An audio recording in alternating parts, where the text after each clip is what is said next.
Hello guys, welcome to UPD education. Guys 7 April 2024 रोजी Maharashtra SET exam हा Savitribai Phule Pune university यांच्यामार्फत conduct केला होता आणि या एक्झामची प्रोव्हिजनल आन्सर की, त्यालाच आपण म्हणतो चॅलेंजिंग आन्सर की, सेट डिपार्टमेंटनी पब्लिश केलेली आहे.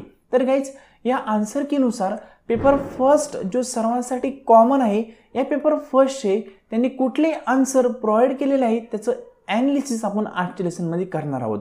म्हणजे जास्त काही डीपमध्ये आपण कुठलाही क्वेश्चन पाहणार नाही आहे. तुम्हाला नंतर पूर्णपणे क्वेश्चन पेपर मी सोडून देईल. प्रत्येक क्वेश्चन आहे त्याचं ऑप्शनसहित तुम्हाला एक्सप्लेनेशन मी प्रोव्हाइड करल. पण आज आपण फक्त एक ओरिओ पाहणार आहोत. म्हणजे त्यांनी जे आन्सर की प्रोव्हाइड केलेलं आहे त्या आन्सर कीनुसार त्यांनी जे ऑप्शन सांगितले ते ऑप्शन आपण आज पाहणार आहोत. ठीक आहे, अगदी 10 ते 15 मिनिटांमध्ये टोटल 50 क्वेश्चन आपण या लेसनमध्ये कव्हर करणार आहोत. तुम्ही काय करा, तुमचा जे क्वेश्चन पेपर आहे तो क्वेश्चन पेपर तुमच्या समोर ठेवा. त्या पर्टिक्युलर क्वेश्चनचं कुठलं ऑप्शन करेक्ट आहे ते फक्त तिथं टिक मार्क करून घ्या.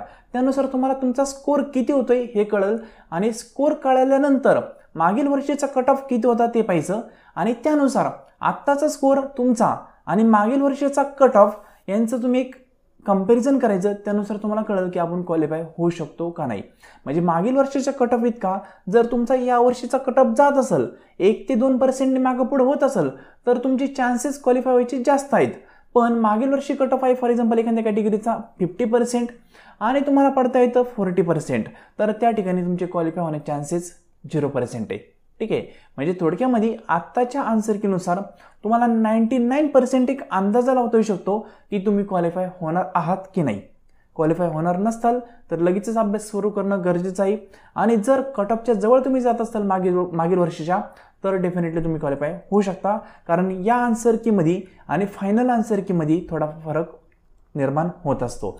म्हणजे आत्ताच्या आन्सर कीनुसार फॉर एक्झाम्पल तुम्हाला 49% होत आहेत, तर फायनल आन्सर कीनुसार हे पर्सेंटेज थोडेफार वाढू शकतात.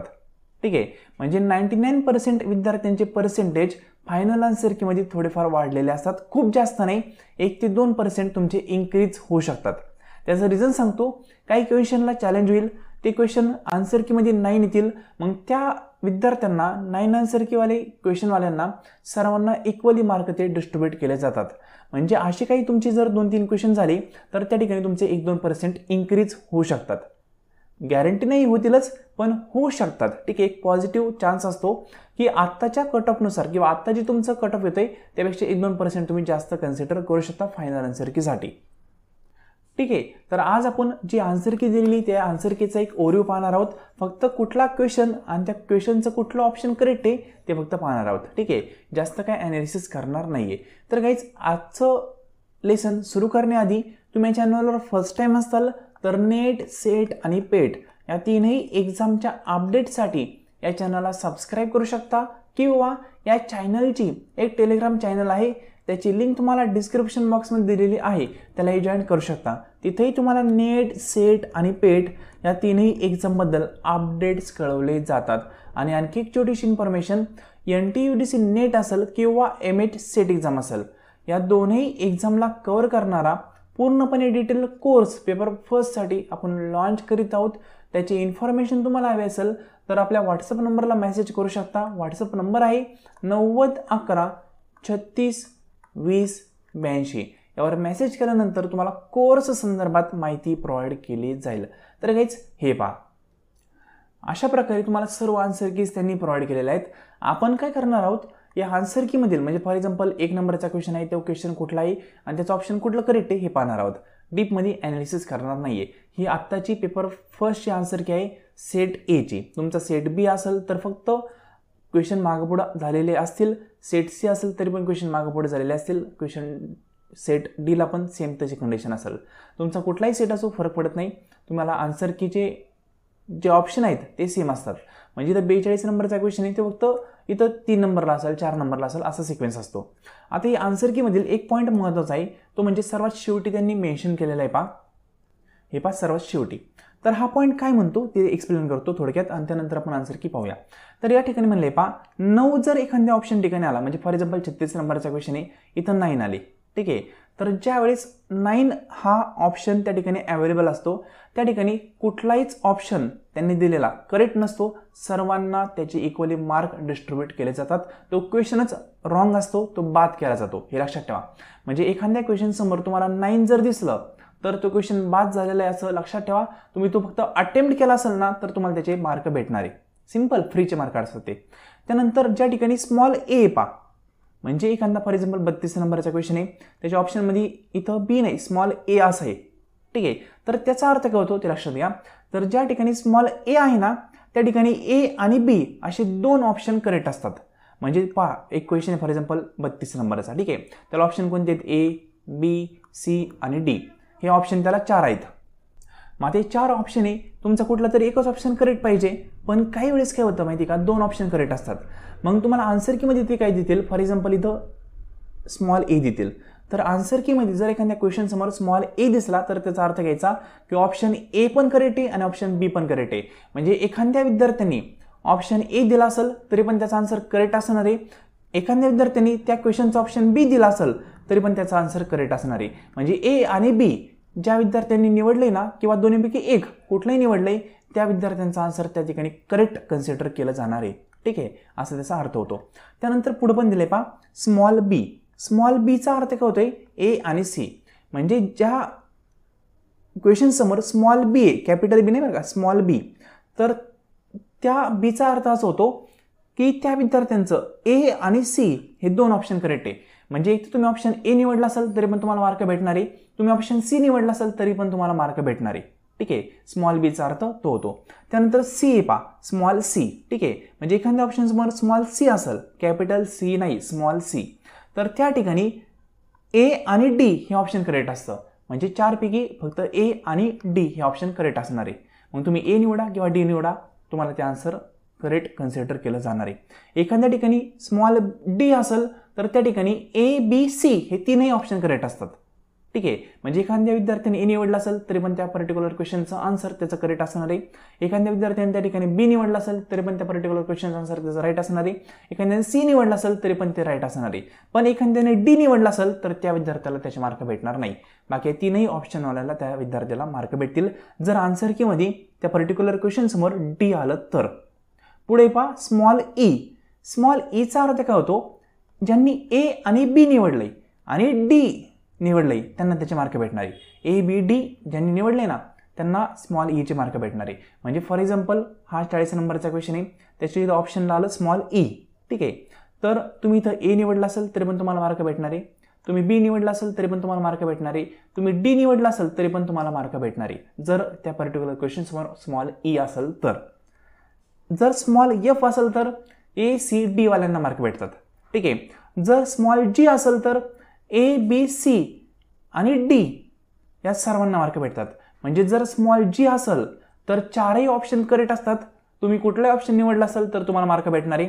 पण जर तुम्ही तो क्वेश्चनच इग्नोर केला असेल, सोडून दिला असेल तर फक्त तुम्हाला मार्क भेटणार नाही, ठीक आहे. ज्यावेळेस 4ही ऑप्शन करेक्ट असतात त्यावेळेस स्मॉल जी असतो. पुढे स्मॉल एच. स्मॉल एचचा अर्थ असा होतो की बी आणि सी करेक्ट, ठीक आहे. नंतर स्मॉल आय त्याचा अर्थ असा होतो की बी आणि डी करेक्ट. त्यानंतर स्मॉल जे त्याचा अर्थ असा होतो की बी सी डी करेक्ट. आणि स्मॉल के म्हणजे सी आणि डी करेक्ट. मग यांची कोड लँग्वेज आहे पाही, कोड लँग्वेज त्यांनी इथं नमूद केलेली आहे. मग आता इथं जर आन्सर की समोर तुम्हाला ई दिसला, स्मॉल एफ दिसला तर त्याचा अर्थ काय होतो हे तुम्ही इथं लगेच पाहू शकता. सिंपल. तर हे पण क्लिअरिफाय होणं तुम्हाला गरजेचं आहे, कारण यामार्फत पण तुम्हाला तुमचा स्कोर किती होतोय ते कळू शकतं. कारण आन्सर कीमध्ये तुम्हाला स्मॉल ई काही ठिकाणी दिसणारच आहे फायनल आन्सर कीमध्ये, ठीक आहे. काही ठिकाणी 9 दिसेल, मग त्यावेळेस तुम्हाला कन्फ्युजन वाटायला नको म्हणून आत्ताच हे क्लिअर केलं. या गोष्टी आत्ताच्या आन्सर कीमध्ये तुम्हाला काहीच दिसणार नाही. हे स्मॉल बी दिसणार नाही कुठं, स्मॉल ए पण दिसणार नाही, स्मॉल ई पण दिसणार नाही. सर्व ऑप्शन त्यांनी क्लिअर कट दिलेले असतात पहा. कुठंच 9 पण दिसणार नाही आत्ताच्या आन्सर कीनुसार. पण ज्यावेळेस फायनल आन्सर किती ना त्यावेळेस तुम्हाला बऱ्याच गोष्टी चेंज झालेल्या दिसेल. खूप म्हणजे जास्त नाही पण 3 ते 4 क्वेश्चन तरी तुम्हाला चेंज झालेले दिसेल, ठीक आहे. म्हणजे 150 पैकी म्हणतोय मी, फक्त पेपर फर्स्टचा नाही. 150 पैकी 3 ते 4 क्वेश्चन तुम्हाला चेंज झालेले डेफिनेटली दिसतील. मग त्या ठिकाणी हे आपण कोड लँग्वेज वापरल्या जाऊ शकतात. तर आता आपण वळूया आपल्या क्वेश्चन पेपरकडं. जे क्वेश्चन पेपर आहेत त्यातील जे क्वेश्चन आहेत त्यांचं सिंपल आपण आन्सर पाहण्याचा प्रयत्न करू. ठीक आहे. आता तुम्हाला क्वेश्चन पण मी वाचून दाखवत नाहीये, तुम्हाला क्वेश्चन स्क्रीनवर दिसतोय, त्यानुसार फक्त तुम्ही मॅच करून घेऊ शकता. तर गाईज जो आपला फर्स्ट क्वेश्चन आहे ना, या फर्स्ट क्वेश्चनचं ऑप्शन बी हे करेक्ट आहे. ठीक आहे. फर्स्ट क्वेश्चनचं ऑप्शन बी एकदम सिंपल क्वेश्चन होता. मेमरी लेवलवर तुम्हाला माहिती आहे की आपण इनसाइडमध्ये जात नाही. ठीक आहे. प्रॉब्लेम पण सॉल्व्ह करत नाही. मग काय करतो, फर्स्ट बीच म्हणजे फक्त फर्स्ट ऑप्शन. ठीक आहे. फॅक्च्युअल इन्फॉर्मेशन मिळवण्याचा प्रयत्न करतो. म्हणून ऑप्शन बी हा करेक्ट आहे आणि हा चॅलेंजिंग बनू शकत नाही. 100% राईट ऑप्शन त्यांनी दिलेला आहे बी. त्यानंतर जो सेकंड क्वेश्चन आहे, या सेकंड क्वेश्चनचं ऑप्शन सी हे करेक्ट आहे. हे पण करेक्ट आहे पूर्णपणे, याला पण चॅलेंज करण्यात काय अर्थ नाही. त्यानंतर थर्ड क्वेश्चन, या थर्ड क्वेश्चनचा आन्सर ऑप्शन नंबर डी हा करेक्ट आहे. आन्सर कीनुसार सांगतो बरं का, ऑफिशियल आन्सर कीनुसार. ठीक आहे. यामध्ये माझं कुठलंही मत नाही आहे. त्यानंतर 4 नंबरचा क्वेश्चन, या 4 नंबरच्या क्वेश्चनचं ऑप्शन सी हे करेक्ट आहे. याचं आपण डिटेलमध्ये ॲनालिसिस नंतर पाहूया. कुठले क्वेश्चन चॅलेंजिंग आहे ते पण तुम्हाला सांगाल. आता फक्त एक आन्सर केला आपण ओरिओ करतोय. त्यानंतर 5 नंबरचा जो क्वेश्चन आहे, या 5 नंबरच्या क्वेश्चनचं ऑप्शन सी हे करेक्ट आहे. तुम्हाला पर्टिक्युलर क्वेश्चन वाचायचं असेल, त्याचं ऑप्शन वाचायचं असेल तर व्हिडिओ 2 मिनिटं स्टॉप करत जा आणि नंतर आन्सर पाहत जा. ठीक आहे. तसंही तुम्ही पाहू शकता. त्यानंतर 6 नंबरचा जो क्वेश्चन आहे, त्या 6 नंबरच्या क्वेश्चनचं ऑप्शन नंबर सी हे करेक्ट आहे. कुठलं करेक्ट कुठलं रॉंग हे आपण नंतर पाहूया. आता फक्त आन्सर केनुसार काय दिलंय ते पाहतोय. त्यानंतर 7 नंबरचा जो क्वेश्चन आहे, त्या 7 नंबरच्या क्वेश्चनचं ऑप्शन बी हे करेक्ट आहे. त्यानंतर 8 नंबरचा क्वेश्चन, या 8 नंबरच्या क्वेश्चनचं ऑप्शन बी हे करेक्ट आहे. त्यानंतर 9 नंबरचा क्वेश्चन, या 9 नंबरच्या क्वेश्चनचं ऑप्शन बी हे करेक्ट आहे. 10 नंबरचा क्वेश्चन, या 10 नंबरच्या क्वेश्चनचं ऑप्शन बी हे करेक्ट आहे. हे पण 100% करेक्ट आहे. त्यानंतर पॅसेजवर 11 ते 15 नंबरचे क्वेश्चन होते. तुम्हाला डायरेक्टली आन्सर सांगण्याचा मी प्रयत्न करतो. 11 नंबरचा जो क्वेश्चन होता, या 11 नंबरच्या क्वेश्चनचं ऑप्शन सी हे करेक्ट. त्यानंतर 12 नंबरचा क्वेश्चन, या क्वेश्चनचं ऑप्शन ए हे करेक्ट आहे. हा सेट ए आहे बरं का. तुमचा जर सेट वेगळा असेल तर क्वेश्चनचा सिक्वेन्स खालीवरती होऊ शकतो, हे लक्षात ठेवा. त्यानंतर 13 नंबरचा जो क्वेश्चन आहे, या 13 नंबरच्या क्वेश्चनचं ऑप्शन डी हे करेक्ट आहे. त्यानंतर 14 नंबरचा क्वेश्चन, याचं ऑप्शन बी हे करेक्ट आहे. त्यानंतर 15 नंबरचा क्वेश्चन, याचं ऑप्शन सी हे करेक्ट आहे. त्यानंतर 16 नंबरचा क्वेश्चन, या 16 नंबरच्या क्वेश्चनचं ऑप्शन डी हे करेक्ट आहे. त्यानंतर 17 नंबरचा क्वेश्चन, ऑप्शन बी हे करेक्ट 17 नंबरच्या. त्यानंतर 18 नंबरचा क्वेश्चन, 18 नंबरच्या क्वेश्चनचं ऑप्शन बी हे करेक्ट. त्यानंतर 19 नंबरचा क्वेश्चन, या क्वेश्चनचं ऑप्शन डी हे करेक्ट. जास्त काही क्वेश्चनचे आन्सर त्यांनी चेंज केलेले नाहीत. मॅक्झिमम क्वेश्चन राईटच आहेत. ठीक आहे. चॅलेंजिंग क्वेश्चन या ठिकाणी जास्त नाही आहेत. त्यानंतर 20 नंबरचा क्वेश्चन, या क्वेश्चनचं ऑप्शन डी हे करेक्ट. त्यानंतर 21 नंबरचा क्वेश्चन, या 21 नंबरच्या क्वेश्चनचं ऑप्शन सी हे करेक्ट आहे. त्यानंतर 22 नंबरचा क्वेश्चन, या 22 नंबरच्या क्वेश्चनचं ऑप्शन ए हे करेक्ट आन्सर कीनुसार. त्यानंतर 23 नंबरचा क्वेश्चन, या 23 नंबरच्या क्वेश्चनचं ऑप्शन नंबर बी हे करेक्ट. 24 नंबरचा क्वेश्चन, या क्वेश्चनचं ऑप्शन सी हे करेक्ट. एक मिनिट.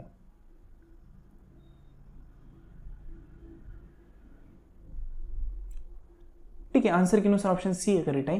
त्यानंतर 25 नंबरचा क्वेश्चन, या 25 नंबरच्या क्वेश्चनचं ऑप्शन बी हे करेक्ट आन्सर कीनुसार. त्यानंतर 26 नंबरचा क्वेश्चन, या 26 नंबरच्या क्वेश्चनचं ऑप्शन बी हेच करेक्ट आहे. ठीक आहे. त्यानंतर 27 नंबरचा क्वेश्चन, या 27 नंबरच्या क्वेश्चनचं ऑप्शन सी हे करेक्ट आहे.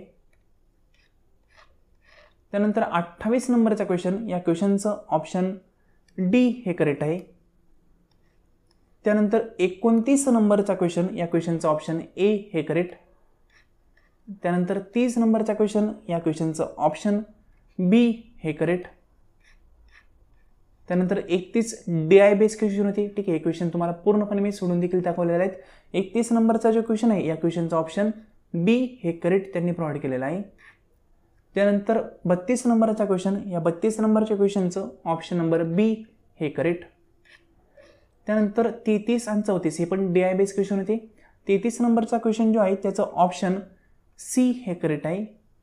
सिंपल क्वेश्चन होता. आणि 34 नंबरचा जो क्वेश्चन आहे त्याचं ऑप्शन डी हे करेक्ट. त्यानंतर 35 नंबरचा क्वेश्चन देखील एक स्मॉल DI बेसच होता. या क्वेश्चनचं ऑप्शन नंबर सी हे करेक्ट आहे. ठीक आहे, 35 नंबर ऑप्शन सी. त्यानंतर 36 नंबरचा क्वेश्चन, या 36 नंबरच्या क्वेश्चन देखील ऑप्शन नंबर सी हे करेक्ट आहे. त्यानंतर 37 नंबर या क्वेश्चनचं ऑप्शन नंबर बी हे करेक्ट येईल. आन्सर कीनुसार सांगतोय, ऑफिशियल आन्सर की जी सेट भवननी प्रोव्हाइड केलेलं आहे त्यानुसार. त्यानंतर 28 नंबरचा क्वेश्चन, या क्वेश्चनचं ऑप्शन डी हे करेक्ट. त्यानंतर 29 नंबरचा क्वेश्चन, या क्वेश्चनचं एक मिनिट 38 नंबरचा क्वेश्चन. ठीक आहे, मी चुकून 37. ओके, हां, 37 नंबरचा क्वेश्चन ऑप्शन बी हा करेक्ट. 38 नंबरचा क्वेश्चन ऑप्शन बी हा करेक्ट. त्यानंतर 39 नंबरचा क्वेश्चन, या 39 नंबरच्या क्वेश्चनचं ऑप्शन ए हे करेक्ट आहे. ठीक आहे, ए. थोडंसं मी चुकून सिरियल नंबरचं हे केलं. ठीक आहे, पण मी जे सांगतोय हे करेक्ट आहे. स्क्रीनवर जे टिप मार्क केले आहेत ना ते करेक्ट आहे. ठीक आहे, डोंट वरी. त्यानंतर 40 नंबरचा क्वेश्चन, या 40 नंबरच्या क्वेश्चनचं ऑप्शन बी हे करेक्ट. त्यानंतर 41 नंबरचा क्वेश्चन, याचा ऑप्शन सी हे करेक्ट. एकदम सिंपल क्वेश्चन होता. त्यानंतर 42 नंबरचा क्वेश्चन, या 42 नंबरच्या क्वेश्चनचं ऑप्शन सी हे करेक्ट. हा पण एकदम सिंपल क्वेश्चन होता. क्रॅश कोर्समध्ये मी खूप वेळा सांगितलं होतं याची इयर विचारतात, किती गोले विचारतात. आय होप तुम्ही पाठ केलेला असेल त्यावेळेसच. त्यानंतर 43 नंबरचा क्वेश्चन, या 43 नंबरच्या क्वेश्चनचं ऑप्शन ए हे करेक्ट. 44 नंबरचा क्वेश्चन, या क्वेश्चनचं ऑप्शन सी हे करेक्ट. 45 नंबरचा क्वेश्चन, या क्वेश्चनचं ऑप्शन बी हे करेक्ट. 46 नंबरचा क्वेश्चन, या क्वेश्चनचं ऑप्शन सी हे करेक्ट. 47 नंबरचा क्वेश्चन, या क्वेश्चनचं ऑप्शन ए हे करेक्ट. 48 नंबरचा क्वेश्चन, या क्वेश्चनचं ऑप्शन डी हे करेक्ट. आणि सेकंड लास्ट म्हणजेच 49 नंबरचा क्वेश्चन, या क्वेश्चनचं ऑप्शन बी हे करेक्ट. आणि शेवटी 50 नंबरचा क्वेश्चन, या 50 नंबरच्या क्वेश्चनचं ऑप्शन सी हे करेक्ट आहे. ठीक आहे, एकदम सिंपल क्वेश्चन पेपर होता, जास्त काही अवघड नव्हता. यातील कुठला क्वेश्चन चॅलेंज होऊ शकतो, नाही होणार, हे आपण नेक्स्ट व्हिडिओमध्ये पाहूया. ठीक आहे फ्रेंड. आणि लक्षात घ्या, जास्त क्वेश्चन चॅलेंज होत नाहीत, क्वेश्चन पण चॅलेंज प्रमाणात होतात. कारण काय असतं माहिती का, हा क्वेश्चन पेपर जो काढलाय तो एक्सपर्ट कमिटीने काढलेला असतो, बरोबर. आणि जर तुम्ही खूप क्वेश्चनला चॅलेंज केलं, म्हणजे तुम्ही चॅलेंज किती क्वेश्चनला करू शकता, 50 पण क्वेश्चनला चॅलेंज करू शकता. 50,000 रुपये या ठिकाणी तुम्हाला लागतील. 50 क्वेश्चन चॅलेंज होऊ शकतात, काय प्रॉब्लेम नाही. पण हे ॲक्सेप्ट ते करतील का नाही हे खूप डाऊटफुल असतं. कारण का, एक्सपर्ट कमिटीने काय केलेलं असतं, क्वेश्चन पेपर काढलेला असतो. आणि जर फॉर एक्झाम्पल 50 पैकी 10 क्वेश्चनचे चॅलेंजनुसार आन्सर जर चेंज झाले तर त्या कमिटीवर डाऊट येतो की तुम्ही चुकीचे क्वेश्चन पेपर का काढले, बरोबर ना.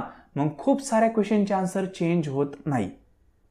म्हणजे ती क्वेश्चन पेपरचं आन्सर काढताना प्रॉपरच काढतात, पण एखादा क्वेश्चन किंवा 2-3 क्वेश्चन, मॅक्झिमम 3 चेंज होऊ शकतात, पण जास्त काही चेंज होत नाही. कारण का, त्या एक्सपर्ट कमिटीवर डाऊट येऊ शकतो.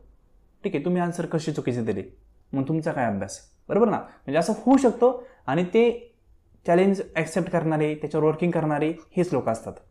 म्हणून ते चॅलेंज ॲक्सेप्ट करायचं नाही, तुमचे एव्हिडन्स पण त्यांना प्रॉपर दिले पाहिजे, त्यानुसार ते ठरवू शकतात. म्हणून एखाद्या क्वेश्चनबद्दल प्रॉपर एव्हिडन्स असेल तरच चॅलेंज करा, नाहीतर 99 केसमध्ये चॅलेंज ॲक्सेप्ट होत नाही, हे लक्षात ठेवा.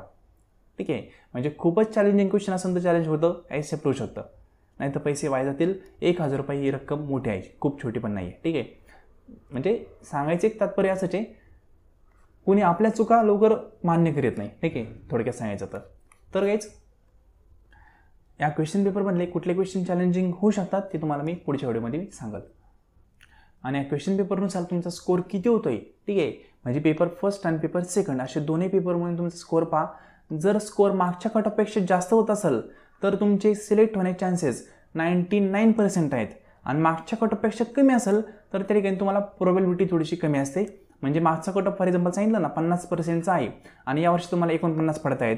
ठीक आहे, किंवा 48च्या पुढेच आहेत थोडेफार, तर तुम्ही सिलेक्ट होण्याचे चान्सेस हे चांगले आहेत. आणि 50च्या पुढे असेल म्हणजे डायरेक्टली तुमचं असेल 60 वगैरे, तर तुम्ही 100% क्वालिफाय होऊ शकता. ठीक आहे, आणि 51-52 असेल तर त्या ठिकाणी पण 99% चान्सेस असतात, कारण कट ऑफ हा 2-3% मागे पुढे होऊ शकतो. आणि तुम्हाला 50चा कट ऑफ आहे मागच्या वर्षीचा आणि वर्षी पडतात 45%, तर ते चान्सेस तुमचे 0% आहे क्वालिफाय होण्याचे, कारण 5%नी कट ऑफ जास्त मागं पुढं होत नाही. पुढं होईल पण मागं एवढं येणार नाही, हे लक्षात ठेवा. ठीक आहे, म्हणजे कॉम्पिटिशन हा लो आहे हे प्रश्न जास्त इथं मॅटर करत नाही, कारण सीट किती अवेलेबल आहेत. ठीक आहे, 6% त्यांना क्वालिफाय करायचे असतात. ते सर्व क्रायटेरिया ठिकाणी ते पाहिले जातात, त्यानुसार क्वालिफायचा कट ऑफ लावला जातो. सो कट ऑफ पहा मागच्या वर्षीचा आणि यावर्षी तुम्हाला किती पडत आहेत हे तुम्ही तुमचं कॅल्क्युलेशन करा आणि त्यानुसार ठरवा की आपण क्वालिफाय होऊ शकतो का नाही. तुम्हाला वाटत असेल की यावर्षी क्वालिफाय होणार नाही आहे तर वेळ वाया न घालू, अभ्यासाला लागा, अभ्यास प्रॉपर करा. पुढच्या वर्षी डेफिनेटली क्वालिफाय होऊन जाताल, कारण पुढच्या वर्षीपासून 6 महिन्याला एक्झाम होणार आहे. मग फ्रिक्वेन्सी जास्त वाढणार आहे, अभ्यासाचं पण सातत्य तुम्हाला ठेवणं गरजेचं आहे. आणि पेपर फर्स्ट संदर्भात तुम्हाला कोर्स जॉईन करायचं असेल किंवा कॉमर्सचे विद्यार्थी असाल तुम्ही, तर कॉमर्स जो पेपर सेकंड आहे ना, यासाठी देखील आपण डिटेल कोर्स लॉन्च करतोय. त्याची पण इन्फॉर्मेशन तुम्हाला हवी असेल तर 90 11 36 20 82 या व्हॉट्सअप नंबरवर मेसेज करून तुम्ही माहिती मिळवू शकता. ठीक आहे, तर गाईज हे लेसन संपूर्ण पाहिलं त्याबद्दल थँक्यू सो मच.